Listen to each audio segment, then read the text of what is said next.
The problem with CBS Evening News isn't bias or competence. It's relevance. And that's the way it is here in January 2026. Did you see what happened to CBS Evening News in their launch with their new anchor Tony DeCoppel? I know you didn't. The only way you would know what happened, because nobody was watching, the only way you would know is if you were online and you saw the nonstop barrage of stories making fun of the situation. And I thought about it and I was like, did they plan that? Is that possible they planned it? It's possible. It was a mess. And I wouldn't have wanted to be him if that was the plan. I mean, that's like being Millie or Vanilli. It's not going to end well. So they were going to debut their new anchor this week. I mean, they're promising the moon. We have new people in every position.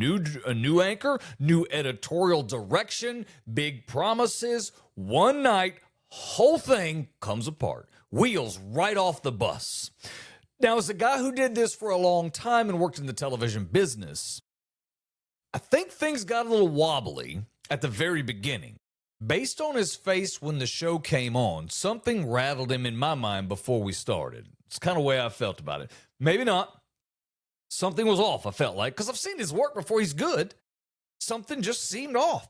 And then he got into the story about Minnesota, and he was reading, because that's what they do, and I think his writer said Minnesota the Great Lakes state, which is incorrect. That's Michigan, right? So I think what happened is he was making that switch on the fly to go the land of 10,000 lakes while he's looking at Great Lakes State. That's hard. Editing on the fly is really, really hard. One, because you're asking your brain to do a couple of different things. You're asking it to fact check while you're live speaking. I've done this a lot. I worked in arenas called hockey, worked with the Predators in Nashville. So I've worked with a lot of sports, the Tennessee Titans. So you hear your voice in different ways and the way it comes back and around and blah, blah, blah. It can throw you off. When you have to do all things at once, someone's talking to you, you're talking to a crowd, while you're also listening to someone else explain or do whatever they have to do for their part of the bit or skit, if you will, that's a lot going on. And your brain doesn't process as fast as you wish it would. It kind of felt like a moment happened, and in his brain he went, this is not supposed to happen at this level. Not here. This is the big leagues. This is the kind of stuff I dealt with when I was in Dothan, Alabama, or small market USA. This should not be happening at this level. So I think as he's processing all that, we have a wrong graphic, a wrong pivot, and then we have 30 seconds of silence that really sort of felt like a hostage situation. It was painful, it was awkward, and it was embarrassing. And that had to hurt. If you're Tony DeCoppoulos sitting at that desk, I don't care. I have sat on that desk many times, and I'm going to tell you, if I flub a word, I'm in a panic. You have to learn how to control all that, and he's good. So this happened, and it's got to be every person's worst nightmare, public speaking with consequences. Wow. And in his mind, he's made it so much bigger, right? That's the way it works. When I first went on the radio at WEZL in Charleston, I'll never forget the program director right before my first shift. And I was young then, so I talk like this. Not much different than I do now, really. But the program director said to me, listen, you're going to go on tonight for the first time. I was like, sure. And he said, that's the way he talked. He said, I want you to know, buddy, that there's at least 1 million people listening every time you open up the microphone. And I was like, cool. And he was like, so that means we can't have any mistakes. I mean, he was way over the top, but I loved the guy. So I made mistakes. That's just life. But you learn to deal with all of that as part of the process, and you build it up. If you're going to hire an employee to do something, the first thing you do is don't tell him that everything he does is being watched by half the world and can't screw up. Because the fact is, there weren't 1 million people. That signal didn't go far enough. It might have had 150,000 people and 750,000 fish. I might buy that. I mean, we were blasting across the ocean. Okay. But I'm not buying humans, bruh. But I wasn't smart enough to know that then. I was 21 years old. I was just happy to be working. So as I think about this and I'm watching all of the stuff and I'm watching all of the talking heads talk about the implosion that happened at CBS, I mean, it's basically a moon landing failure at this point. I mean, it's big. And they look at it sort of like all of America gathered around a TV, leaned forward and went, dang, CBS blew that. Nobody did that. You know why? Because nobody's watching.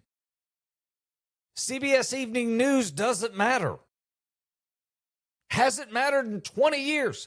Dan Rather ended CBS Evening News. It was done when he got out of that seat. Y'all know that. As you keep rotating anchors, you can keep changing the sexes of the anchors, change the tie position, move them to the desk left and right, but you're on a dead medium and your product for news has been dead. But you know that.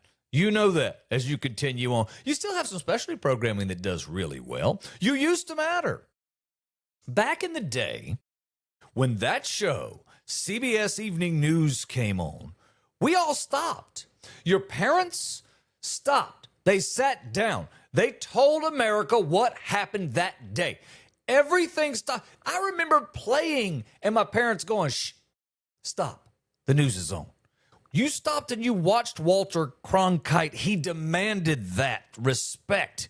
Anything he told you, he was the voice of everything that came out of his mouth. We were not trained to not believe. It was the naivety period. We could not believe he was socially programming us. We were just being told the news. And we bought that farce all the way through the Dan Rather administration as well. There was a time when CBS Evening News owned the world. Now, well, it's a background at the gym and that dentist office. That's it. That's all you got. That's where you're at. So I love the seriousness with which we're doing this job and we're protecting the sanctity of the medium. I know they were telling us we're entering a bold new era of journalism. Cutting through the noise, and we're redrawing lines of acceptable debate. These were things they were telling us. This was a rebrand like no other. And if you've never been a part of a rebrand, let me tell you, I was a part of a rebrand at 20 years old. I was so young and awful at this business on the radio. I didn't know what I was doing. Meanwhile, I come in for my 6 a.m. Sunday morning shift, you know, when everybody's gathered around the radio in the 80s. A lot of people listened to the radio back then, but it's not the same as it is now. I walked in and they said, hey, just to let you know, we changed the name of the radio station last night. And I'm like, sweet. And they were like, so you have scripts that you read so that you don't say the old radio station name. I said, okay, that makes all the sense in the world. And just to make sure that you don't deviate from the said script, we're going to have the consultant, John Marks, in the second mic seat and just watch. Bro, I'm 20 years old. First off, I do what I'm told because I'm lucky to have the job. Secondarily, I'm already scared to death being on the radio. And now you've got your boss sitting across from me. Bro, that was a serious rebrand. And by the way, the rebrand was we went from Weasel 103.5 to Hot Country 103.5. So they didn't want me to say Weasel in mistake for Hot Country. They do sound alike. I get it. But that's how big rebrands are. People, John Marks made his entire living, his entire life. People paid him to rebrand products. So it was an acceptable means to make a living and prosper for decades. They're trying to recreate journalism at 6:30. Y'all know that's not prime time anymore, right? That's put your kids' food in the microwave and yell at them till they get their homework done time. What is wrong with you people? Do you not know that? The other thing that I think is interesting is when you see an anchor melt down like that, we look at it, and what's happening in their head, I know because I've been a part of it, I've seen it. Their initial thought is this is going to ruin my journalistic integrity. It's one of my problems with television after working in it forever. A news anchor thinks they have journalistic integrity. Why? No one else does. You didn't research that story 99% of the time. You didn't do anything for it. In fact, odds are good somebody else was doing all the writing and all the work while you were at home sleeping. You came in, got your makeup on, and you sat down. Now, if you're one of those anchors at a smaller market, you might have written a story today, and you might have wrapped it around with some voiceover stuff, thereby giving you some journalistic street cred. But as an anchor at that level, you, sir, are not a journalist anymore. You are the prettiest of the entertainers that they had on their team that felt the most authentic. Sir, they didn't pick you because you are a journalist. Nobody cares. They picked you because you checked all the boxes. That's the way it works. The day that anchors on television, local television, learn that their job is to entertain, not to be journalistic giants, is the day people will begin coming back to television. And Tony, what happened was you proved that you're not a journalist, you're a teleprompter reader. And without a prompter, you're in trouble. That's okay. I'm not holding that against you, bro. I'm just saying, don't worry about your journalistic integrity. Nobody cares. Right now, what we know is if the script's not in front of you, you're in trouble. I'm guessing you're a 10, 12, 15 take guy. I get it. You should have been so familiar with those scripts that when you went on, you could have told me those as stories. That's what should have happened, but it's clearly not, right? Because if you'd have read that script, you would have been the one to figure out, long before you got stuck on the air with it, that Michigan is the Great Lakes state. And Minnesota is the land of 10,000 lakes. You could have caught that if you'd have read it. So maybe it's on you. So what you proved to me is you're human. It's all right. The other thing about the rest of your business and the rest of the TV business is they keep acting like the problem is tone. We're too liberal. We're too conservative. We think the owners have missions. They do. They ask too soft questions. They do. Or they're too confrontational. Yes, all that stuff's not the problem. Reality is no one's there watching. Everyone left the building 10 years ago. I realize you have to protect the sanctity of the product. You have to keep up appearances so you can continue to sell advertising, even though those sales interactions are few and far between. So now that everyone's gone and we can stop lying to one another, you still think that we are choosing between CBS, ABC, and NBC. Nobody's choosing. We're scrolling. We're streaming. We're watching clips. We're even watching podcasts like this one. We're not watching you, though, right? You can't protect it anymore. It's non-existent.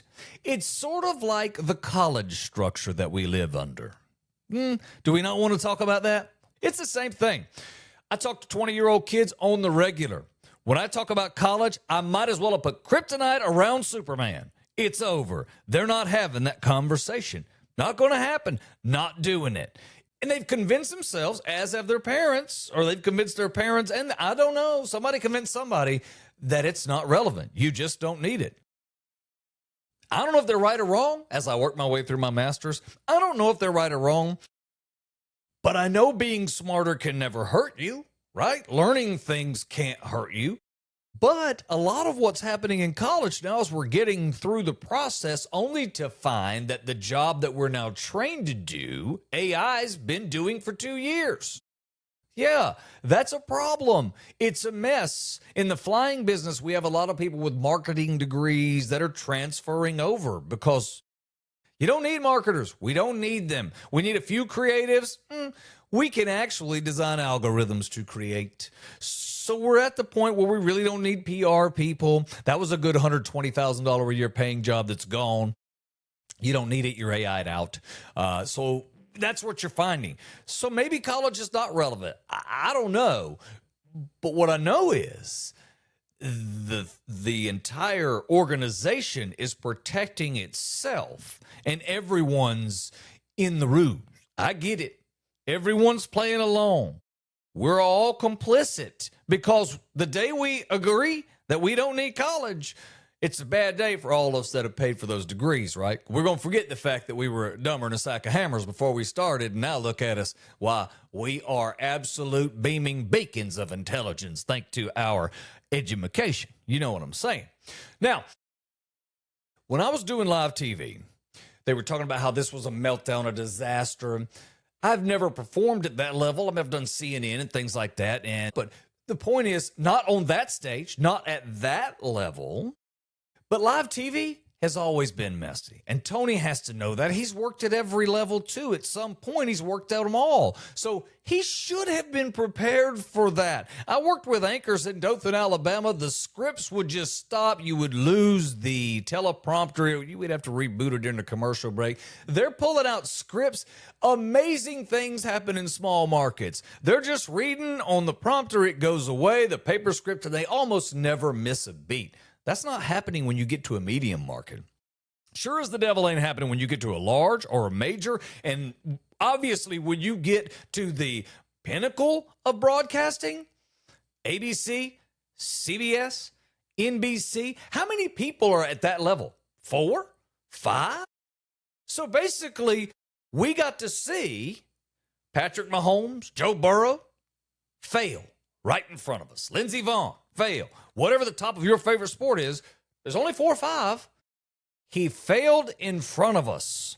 The difference between now, 20 years ago, there used to be tens of millions of witnesses.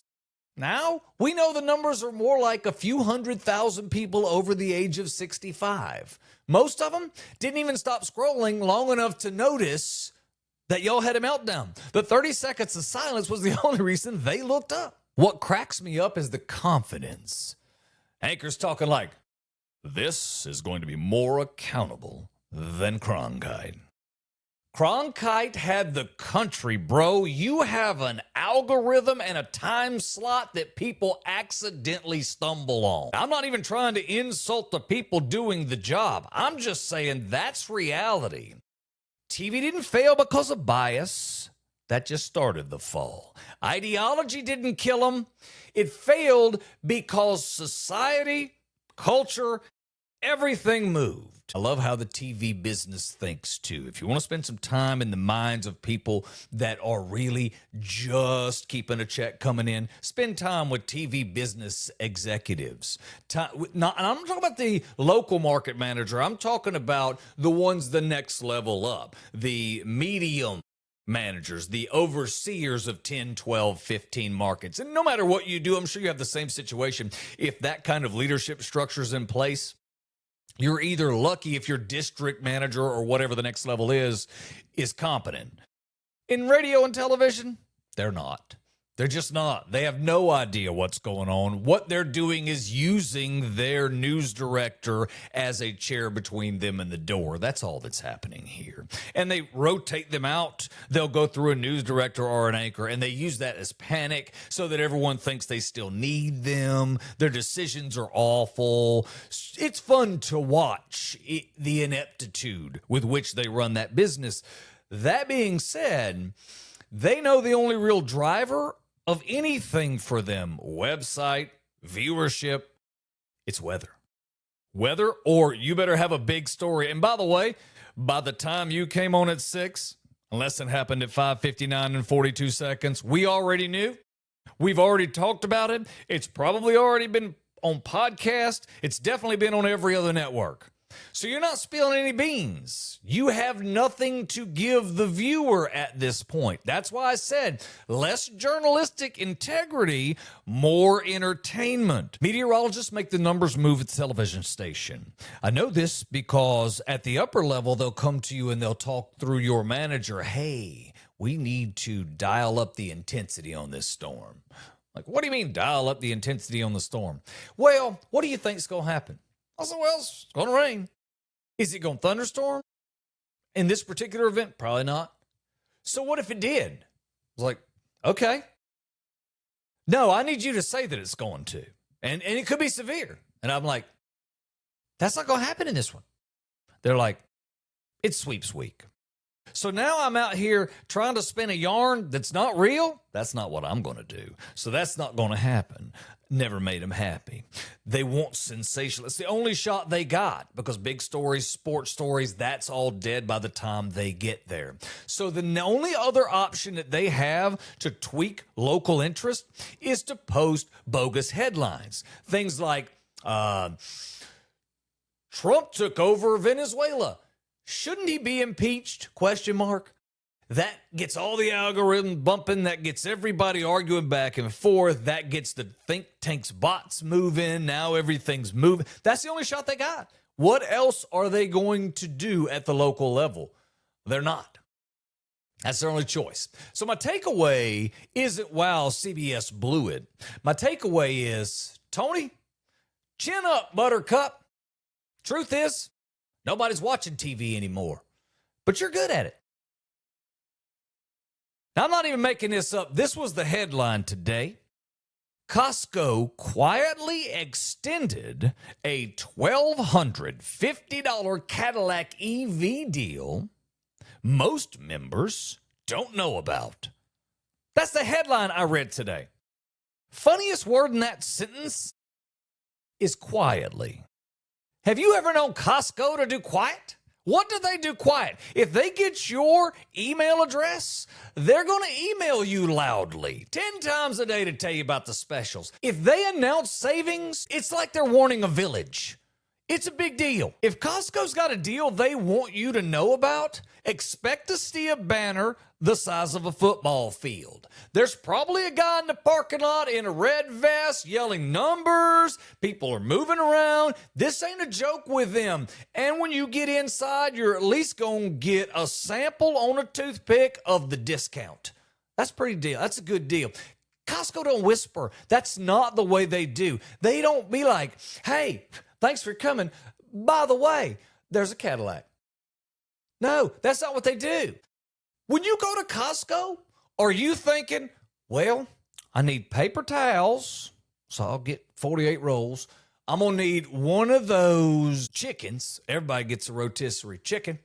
And I'm also, while I'm there, I should look for a luxury EV vehicle.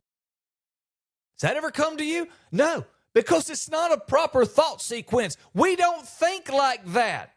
The headline says most members don't know about it. Yeah, because Costco members are busy. They're fighting the parking lot.